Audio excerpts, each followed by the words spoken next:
There we go. Okay, so now we're recording. So you guys have already met Professor Trainham. He was here in the first customer interaction, and he's here again representing the consortium of John Sheffey, Hitomi Greenslit, and then of course himself. That's the group of faculty for whom we are designing the heliostats that you guys have been working so hard on and have the CDR due this evening at 10 p.m.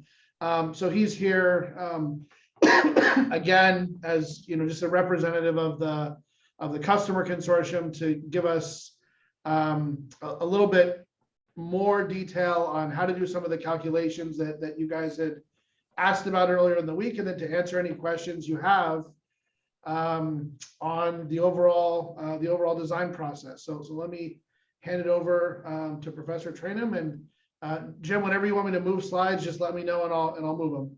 Okay. Well, happy to see everybody on Zoom, I guess, or though we've had two in-person. Are you folks always on Zoom? Is that the way it works? Okay, I guess so. Anyway, I'm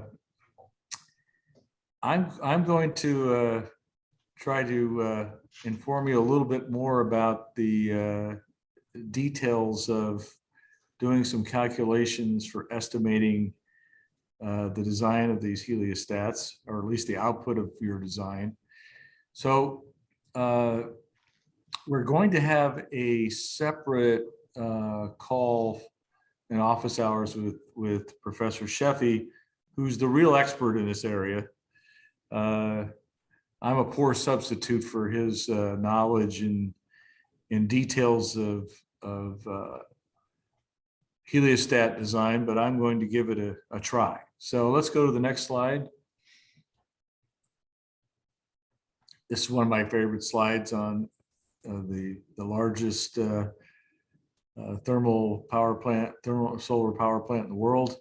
The one thing I wanted to show you on this slide is note that there's a part of the field that's relatively blank. There are no heliostats. That's because that field is the south field and it faces north. Okay, so you typically don't put heliostats in that area, right? So that's true in all three of the towers you see. You'll see that area right there. Just keep that in mind, okay? All right, let's move on to the questions that some of you raised, and let's see if we can answer those questions. So that's the next slide.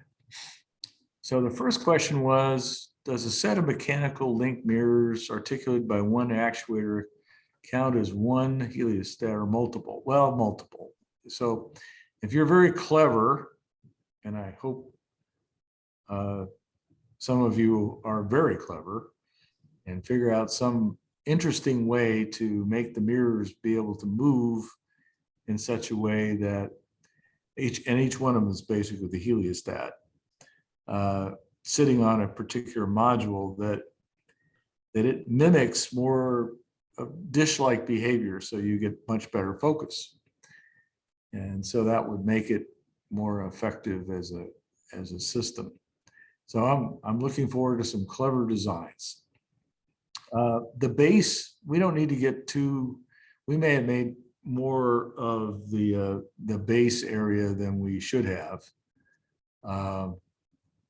But basically, you want it pretty small. You don't want a giant base with a small amount of mirror area sitting on it.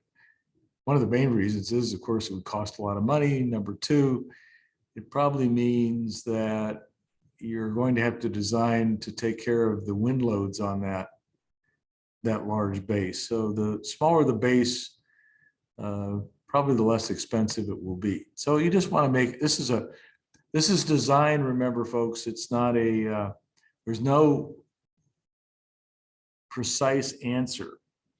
It really depends on the rest of your design. So that's one of the main areas to think about when you think about design. Design is usually a compromise about many different things that give you a good product. And in some designs, you focus on certain attributes that the customer likes and wants. And then in other cases, not only do you meet that, but you meet some areas of design that maybe a customer didn't even know that they wanted it. And you really exceed expectations. So design has those kinds of open-ended types of answers. And that's why design is interesting. And it's much different than the rest of the classes you've ever taken, is that there is no really a really bad answer. Well, you can make a mistake and make it a bad answer, but most of the designs probably are going to be interesting, and there are trade-offs in all design. All right. So how should we calculate the thermal input power? Well, we have a simple way to do that, but it's not very accurate. And so let's talk about that first. The first thing you do is you take the solar constant of 1,000 watts per square meter. Now, where does that come from? Anybody remember? We talked about this a little bit on the first meeting. Basically, it's the flux, the solar flux you would see in the United States. Well, not even in the summer you would see it. Most anywhere in the United States. On a very clear day, it's solar noon, you'd get about 1,000 watts per square meter. Okay. So you multiply this times the number of heliostats times the individual heliostat area times an optical efficiency, and that would give you the power input approximate. Okay. So that's not a bad starting point. If your number is, hugely different than that number when you do it a little more exactly, you're probably making a mistake somewhere. But that's a good place to start. All right. That makes sense? Yes. Okay. Now, if you want to be more accurate, you've got to calculate the angle of incidence, theta. And theta is shown in the equation below. And we'll get into what theta is as we go over the next few charts. And this we've done for each heliostat and integrated over the course of the day. So you have to do the calculation, in the morning. And, frankly, early in the morning, you're not going to get very much sunlight. The sun's barely up. The system's not going to probably generate much power. So there's probably some point where it makes sense to begin running the system because you just don't have enough sun to be able to make it work correctly. But anyway, you'd start sometime in the morning and then you go all the way through the evening. That's a lot of calculations. I mean, but that's what we'd have to do. So you'd also want to choose the worst day of the year for the sun in the location, because remember, you want to generate a input power of 1 megawatt, and you want to be able to generate 1 megawatt any day of the year. So you end up over designing it because of the fact that on that one day, it's the worst sun, even in the most perfect conditions. All right. And that's winter solstice. You would choose that day. So because that's certainly the least amount of solar radiation. So once you know theta, and we'll get into calculating that, you can calculate the total energy leaving the heliostat that make it to the receiver by that equation. Okay. And GBN is the flux at the surface. That's the normal flux that's directed at the surface. But it's got to be corrected, of course, for the heliostat angles and that kind of stuff. Now, theta optical is an efficiency, and I'm going to give you that number because normally you almost have to measure it, and it depends on a lot of different things. You can estimate it by depending on what your material you're making the mirrors out of. If it's a really good optical glass, it can be quite high. The part of that number can be quite high, I should say. And if it's more like a polished metal, it's probably not nearly as good. But the other part that's in this optical efficiency is the tracking error on the heliostats themselves. They don't necessarily, they're not absolutely precise. They're pretty good, but they're not precise. And so there's a tracking error. So we're going to give you a optical efficiency of 0.5 for your calculations. Okay. All right, let's go on to the next slide. Going on further on this calculation. So then to get the total power, you would need to sum up all the heliostats in the field. Now, obviously that's a big calculation, and you can compromise that, of course, by calculating this for a few different heliostats at various distances and hours of the day. And you can kind of bunch them, and you can use that to minimize the number of computer calculations that way. Well, that's a way to do it, but that's really going overboard. But you can do some of those calculations to give you an estimate, to show you how many heliostats you would need in comparison to doing that simplified calculation we gave you above. All right. Okay. That's how you would do, if you're doing it for real when you're designing, if you're designing the heliostat field, that's actually what you would do. And there are programs, NREL has a lot of them that are available online for doing that. One of them is called Ray Tracer. And it enables you to locate every one of the heliostats in the field or place them wherever you want. It can also do the reverse problem. It can place all of them and then do the other calculations to say what kind of input is that particular mirror giving to your receiver. It can do all those kinds of things. But there's usually actually a bank of programs they have that enable you to do some of these calculations. But we're not asking you to do that. There's not enough time, and it takes a level of sophistication to use that program and some judgment. And we don't want to get into all that because you'd have to learn the whole technology at a depth that we're not asking you to do. So don't get too frustrated by considering the fact, gee, I want to do this for all these various positions. We're not asking you to do that. Okay. So how about the receiver dimensions? Well, we're going to get into that on slide 10. And I've already given you the optical efficiency of 0.5. But then the next part, the denominator, which gives you the solar flux entering the reactor in watts per square meter, we need to determine the receiver area, divide the total power entering the receiver by the flux, and determine GBN according to the slides that follow. Okay. Well, let's sort of get into that. Let's look at what GBN really is. And on the next slide,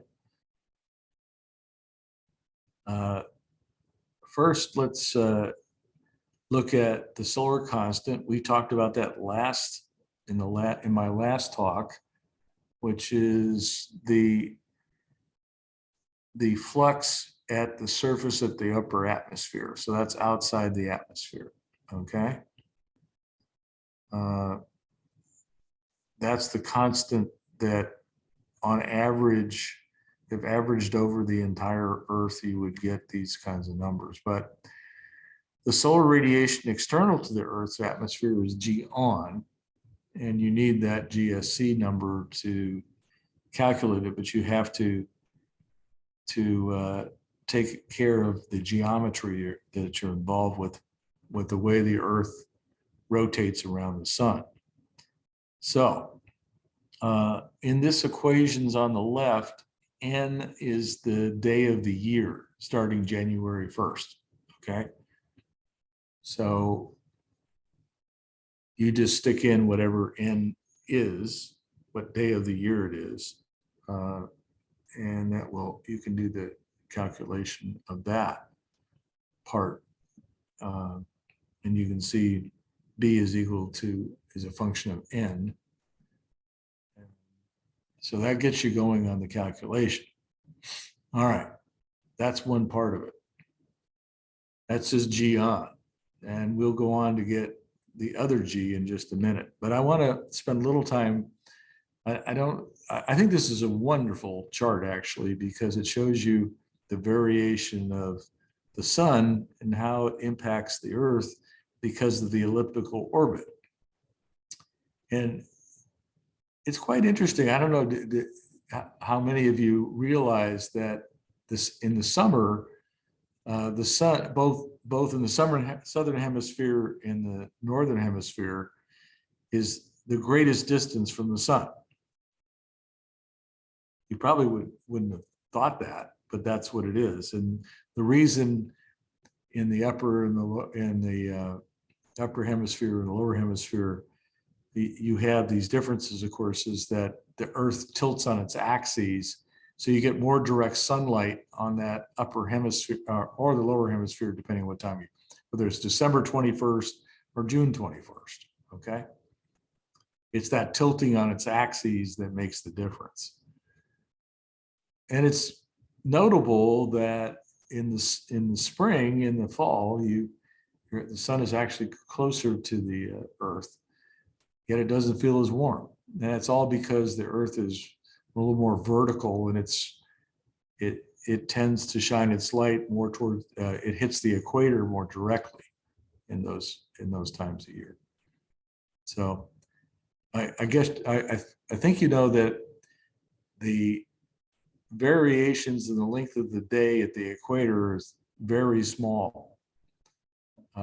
It's basically a 12-hour day every day of sunlight on the equator. I mean, there's some variation, a little bit less in the winter, but it's essentially 12 hours. There's just a minor variation because of the Earth's elliptical orbit. It's kind of interesting, but anyway, I find that very, very interesting. Now, the other thing you can look at here's a graph of G on and see how it varies, and you can see that in June and July it's a minimum. I think it's very interesting. Anyway, keep that in mind when you're thinking about solar energy. Let's move on to the next slide. Now that we have G on, we can now begin to calculate G sub Bn, which is the radiant flux at the Earth's surface, okay? So that's the direct flux at the Earth's surface. That's what we're interested in. And you have to correct that by the transmittance. And that is what corrects for all these other factors that are shown on the right. A certain amount of light is reflected, and then the rest of it is absorbed either by water, CO2. By the way, can anybody answer me what's the most powerful greenhouse gas that we have? Water. You're right, water. Water vapor is the most powerful greenhouse gas because there's so much of it. And from a strength standpoint, though, methane is 28 times more powerful than CO2. Thank goodness we don't have as much of it in the atmosphere.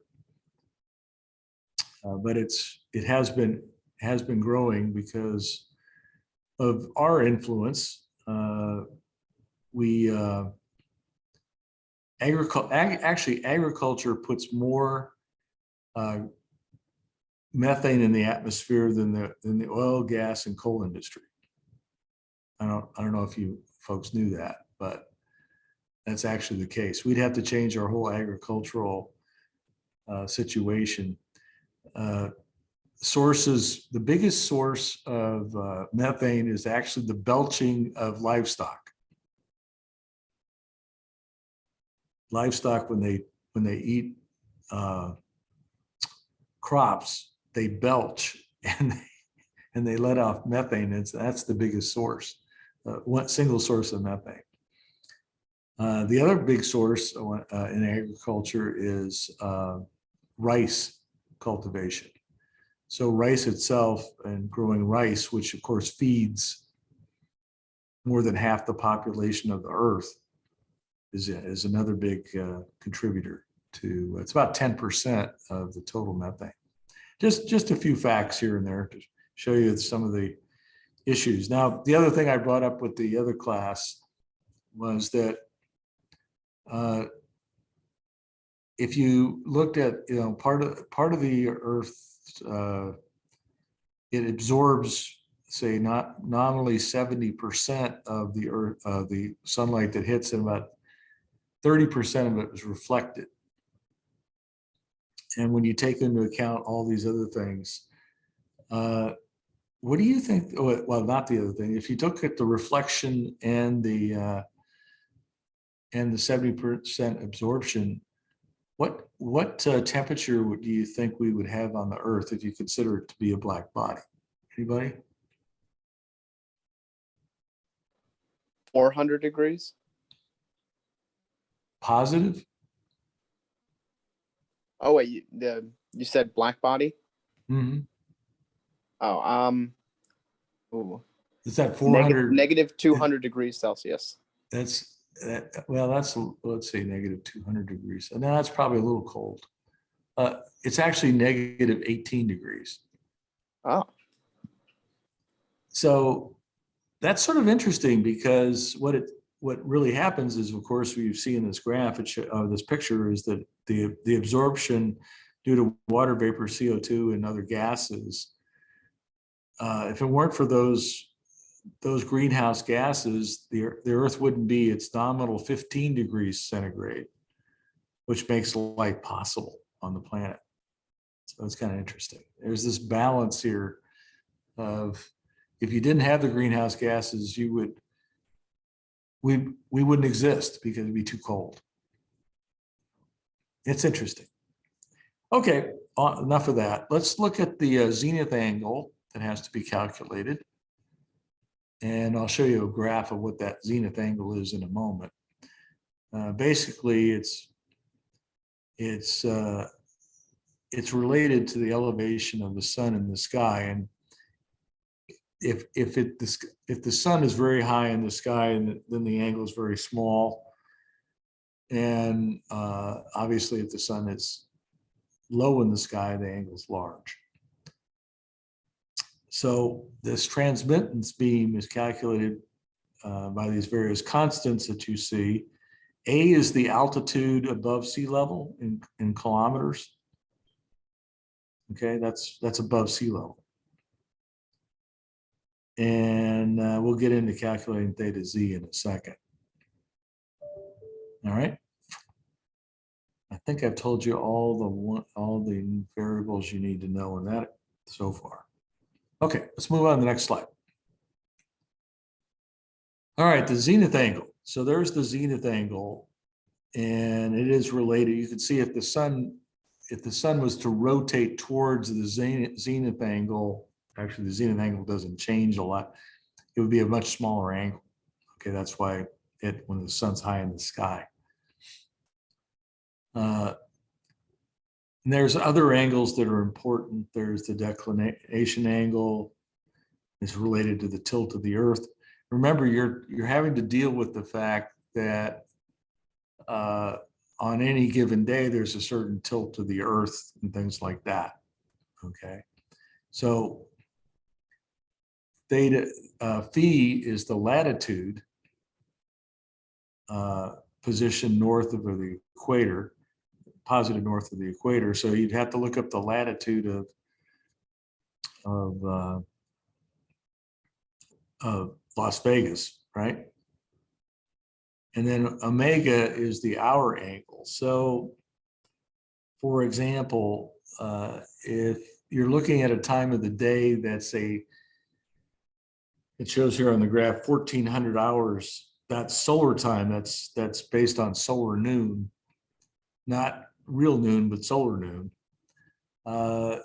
It would be 30 degrees because it would be 2 hours. 1400 is 2 o'clock. That's 2 hours on the clock further than noon, 12. So it would be 2 times 15 or 30 degrees. Likewise, if it's 10 o'clock before noon, it's a negative 30 degrees. Okay. So when you're looking at these equations, you have to take into account anything that's, if you're looking in the afternoon, it's positive, and if you're looking in the morning, it's negative. All right. Okay, let's continue on. So another part of this zenith angle determination is the solar time standard time equation. So standard time is the standard longitude equal to 15 degrees per hour difference from Greenwich Mean Time. Okay, so there's a lot of times around here, but if you think about it, Greenwich, of course, is in England. So Las Vegas is on West Coast time. So that's 8 time zones from Greenwich. So it's 8 times 15 or 120 for Las Vegas. All right. And then there are maps for LOC, and we looked that up for you. There are maps for it, and it's about 115.5 degrees. So you can stick that in the equations there, and you get a difference of about what, 4.5, something like that. But then you need this E, and there's an equation for E. You can look it up in that solar engineering thermal process, but I wouldn't bother. I just use the graph. It's easier. It's not varying that much in places in a month. So if you're looking at June, July, or January, you can pick a number off of there, and you'll be accurate enough. Okay. All right, let's move on to the next one. So there's the zenith angle. So you have to know theta, and we've already calculated that. Then we need to know the solar azimuth angle, theta s, and that's given by this equation. So this is how you calculate the position of the sun. That's how the heliostat follows the sun, because it knows where it is. So in the control system for these things, I mean, you don't have to worry about the control system, but just know that it has to know where the sun is. Now you can do it also just because you can measure where the sun's most intense and do it off that. When they do the calculations, you can do it off of that measurement. But you can also calculate it based on your location on the Earth. All right. So that's how you do this. So let's move on. Okay. Now we're getting into the actual calculation of the solar concentration and flux. So the geometric concentration ratio is pretty straightforward. If you have a number of heliostats, you can add them all up and multiply times the surface area of the heliostat. And that will give you A sub heliostat. And if you happen to know the size of the receiver, you can get the size of that. So it's pretty easy to do. For example, if you had 1,000 square meters of heliostat and your receiver was 1, you'd get a geometric concentration of 1,000, right? But that's not really the effective concentration. But you can still use this. We have to correct for some of this. So the solar flux is equal to the concentration ratio, which we gave you as 1,000. Now, if you put in some units on it, we're going to assume that that's equal to that 1 kilowatt per square meter. And so CR is actually 1,000 concentration ratio times the 1 kilowatt per square meter concentration ratio. That's the units on that term. And that's equal to Q solar. And then you can equate that to GBN, CGO, and eta opt. And we've given you eta opt. You've calculated GBN, you know Q solar. So now you have the ratio. And of course, the total power entering the receiver is related to Q solar times A times the receiver area. So there's enough equations here that you can back out the area of the receiver, okay? So that's how you get that number. That's mostly what I wanted to cover today. Let's go on to a few other, unless there's some questions on this. I'll let you think on this a little bit.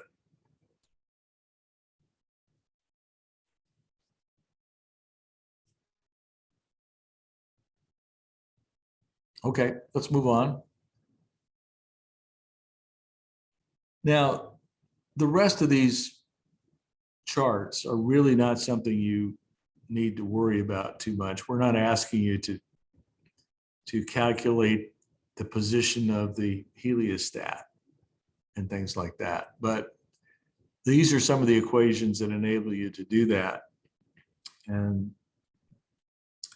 so here's the various vectors that are important in that calculation. So you have a tower, you have where your receiver is on the tower, and that gives you the unit vector for the heliostat to the tower. The normal vector to the heliostat, that's where it's normal, right? At 90 degrees. And then there's the sun, and it's the vector from the sun. Okay, so we can move on to the next chart, and there are I haven't got to that yet. So then the heliostat calculations get into the angle from the heliostat to the receiver, the distance it is from there, and the height of the tower, et cetera, et cetera. So you can calculate the azimuth angle of between the tower and the heliostat if you know the distance, and of course where the how high the receiver is on the tower. You can get that.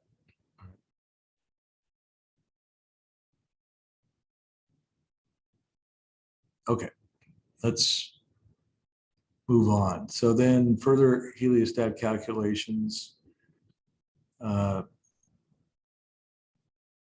These are some of the various other important ones, but again, we're not asking you to make that design. We just want to do this for completeness. So if you actually wanted to dabble at it, you could. And then there's one more chart that gives you, I think the next one. There's another one. Yep. So here's some more of the important angles that are important. That I think we already showed you this graph a little bit before.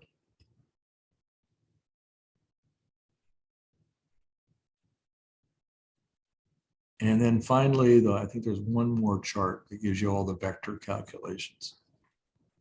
Yeah. So this gives you the other useful equations to calculate all those things. And that's how they're determined. And that's, one of the things I told the other groups is there's a program in NREL. NREL is the National Renewable Energy Laboratory. And I think it's called Ray Tracer. And the program, it does all these things. So you can design the solar field.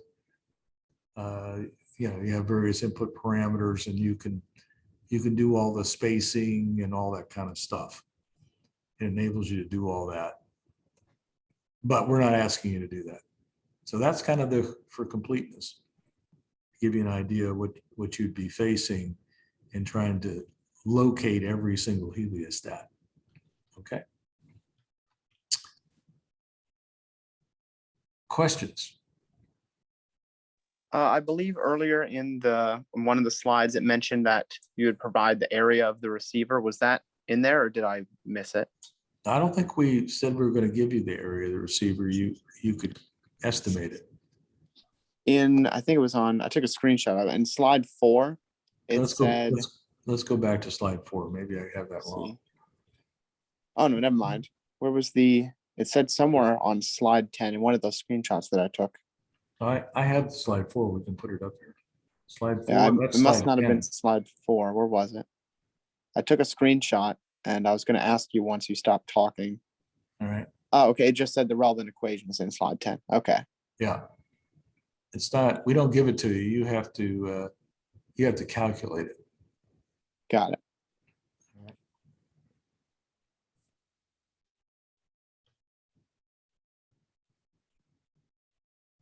All right. Is everybody ready to celebrate their fact that they're finishing their interim report tonight?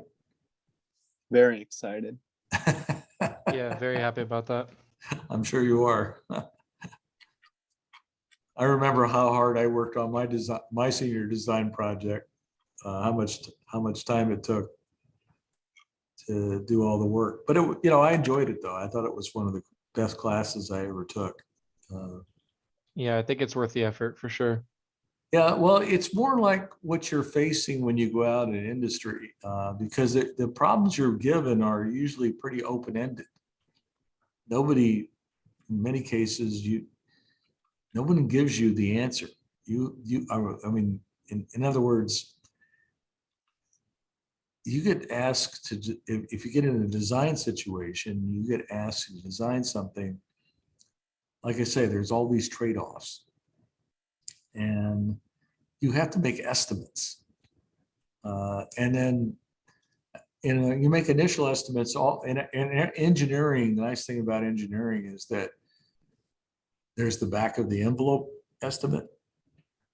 Then there's a better estimate you might be able to do with a little more sophisticated equations you could do that you could model it with. And then you get really serious and model the system even much more precisely. But even that, you have a model of the system, you still have to optimize it for various aspects. And so that you usually have some determination function if you're doing this, on a more analytical basis. But in reality, in some cases, you have to go make some estimates and build, like being in our business, you build a prototype after making some calculations and testing it. So it just depends on the situation. But these are in a lot of cases, engineering is about judgment. You have to be practical. And a lot of things you just decide, you eliminate almost immediately because it doesn't make any sense. And so you always want to put that practical spin on it when you look at a number and say, wow, is that, because you might have made a mistake. And you look at it and say, does that make sense? Would that really be that way? Sometimes it is, but you have to find another way to estimate it. So you're always trying to find ways to make sure when you've got a problem that no one's really done before, making estimates to ensure that you've got the right, you're coming to a good answer. Okay, so that's what's different about design. Okay, that's all I had.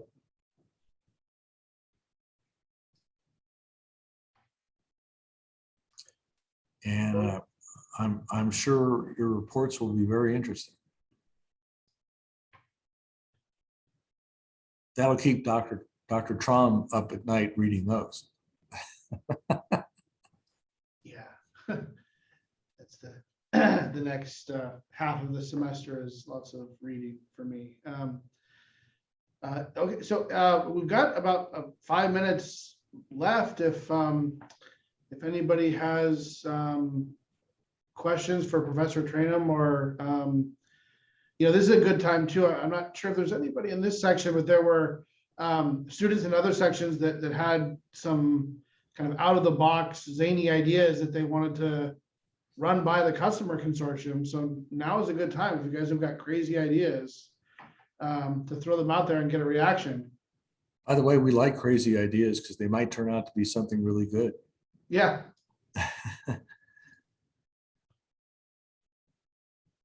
I don't think there's really, I know there was the, I think it was the creative ideation lecture. I brought up a couple ideas, so I already know what Dr. Traum thinks of them. So I don't really have too many that I need to ask about here. Okay. All right.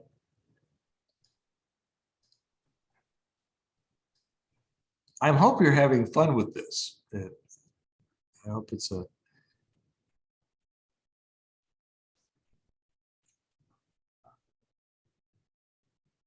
I'm actually looking forward to seeing what happens when you actually try to build one of these things and what it will do. That'll be really fun. Yeah, that's next semester. We just got the from Bruce Carroll the teaching assignments for the spring. That came through email this morning, and they're I don't know about the wisdom of this, but they're letting me teach 4502 all by myself next semester without being a co-pilot for Dr. Nemi. So we'll see. We're definitely going to build the heliostats, but who knows what the end result will be. I've never taught the class by myself. I've always either had Mike Griffiths or Sean Nemi as a co-pilot. So this will be my first time doing it solo. It'll go well. It'll be fun. It'll be the new frontier. Yeah. No, it's always nice to kind of try something new. We're actually going to add a few things back in. I think that Sean took out that Mike did some lecture content in the beginning of the class to get students acclimated. So actually, maybe that's a good. Well, I've got you here. Like, if none of the students have questions, for 4502, what subject matter beyond the all these equations that we've talked about to sort of figure out how to point and how to size the heliostat, what sort of kind of like design and mechanical engineering topics would be good to cover in lectures? We were thinking, things like motor sizing, fasteners. Yeah, I think, wind loads. Oh, okay. That's actually, I wanted to ask you about that too. So do you guys, so we've been using like the maximum wind gust in Las Vegas as a sort of a maximum wind speed that we're designing for. And then I think last semester we left the factor of safety up to the students, and they all selected a factor of safety of 1 or less, which was funny. But to try to keep costs down, the guys from Northrop didn't like that very much. But this Well, wind speed of 80 miles an hour, that's at some elevation, right? It's a couple feet off the ground. And so you'd think that there's a boundary layer, right? And the students could use something like a 1/7 power law to figure out if they've got a wind speed at 6 feet, what the wind speed would be down at, maybe 1 foot off the ground where these heliostats would be. And they could design for that velocity rather than 80 miles per hour and get a lot of benefit in terms of not needing to make the parts nearly as strong. Yeah, the heliostat's probably going to be more than 1 foot off the ground, but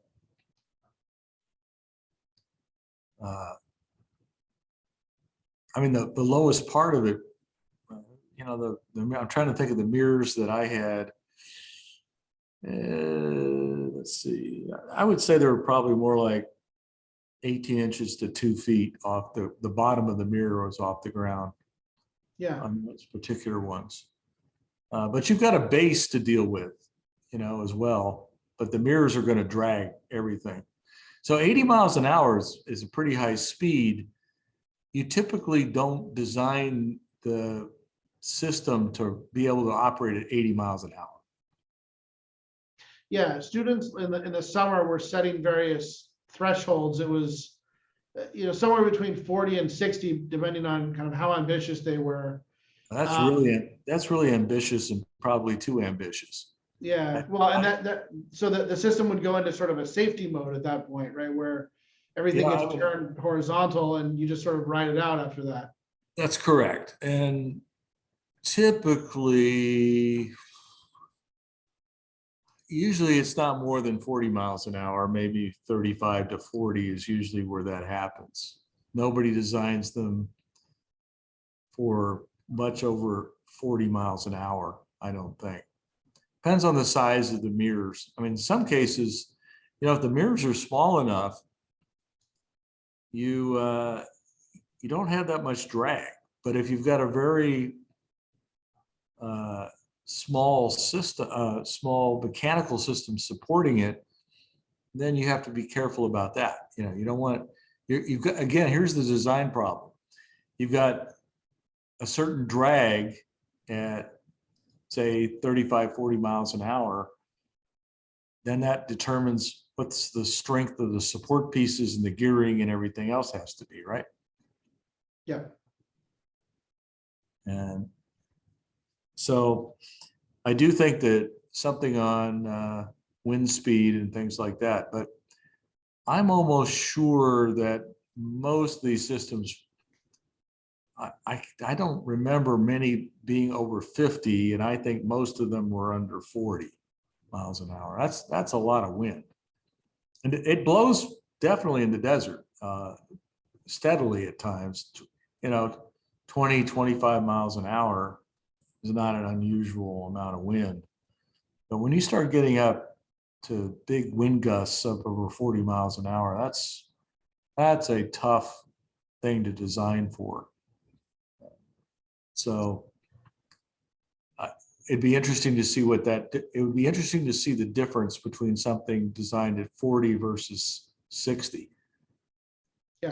Just to see what that difference was. What would you have to do to it to make it operate at 60 miles an hour? That's huge. Yeah, much beefier components and stronger motors. And probably you're not going to have much sun when the wind's blowing that much, because it's going to be blowing dust all over the place. Yeah. So the whole place is going to be enveloped in a sandstorm. And so you're not probably going to get much operation anyway. So that's one of the other factors. When the wind gets up, you get dust, and it probably affects the optical performance big time. Oh, let's see. So Yeah, I'm going to teach a 1-credit course in the honors program next semester. I'm going to cover one book on climate change. So Wow, cool. it's called, here's the book. It's called, I don't know if you can see it. It's called Unsettled. Unsettled. Because, you know, they all the politicians say the science is settled. Yeah, Yeah. not so fast. So I'm not a climate denier. I'm just telling you that the science is not settled. And it's a good book. It's written by a theoretical physicist by the name of Steve Koonin, who was the Undersecretary of Energy for Science under Steve Chu, who was the Secretary of Energy for Obama. Yeah, yeah. Steve's a really, really bright guy. He was a professor at Caltech and provost, and then Oh, wow. he went to BP. He and I had the similar jobs. I was the chief science and technology officer at PPG, and he was at BP. And then he came back and was the undersecretary of energy. But it's a very interesting book. So if any of you honor, I don't know how this honor, I really don't know much about it. I just volunteered to teach it. And so there'll be up to 15 students enabled in that class. So it's an interesting read. It's a very interesting book. I'm giving you a pitch. I'm making a pitch for my Yeah, course. yeah. To get them to enroll. Yeah, no, that's fair. So I'm just looking at the time and noticing that we're a bit over. So Okay, well, let's let everybody go because they got lots of Yeah, things to do. we It's turn Friday. off, It's Friday afternoon. It is, and they've got 5 hours before the deadline. So for the CDR. So let me stop recording. All right. And then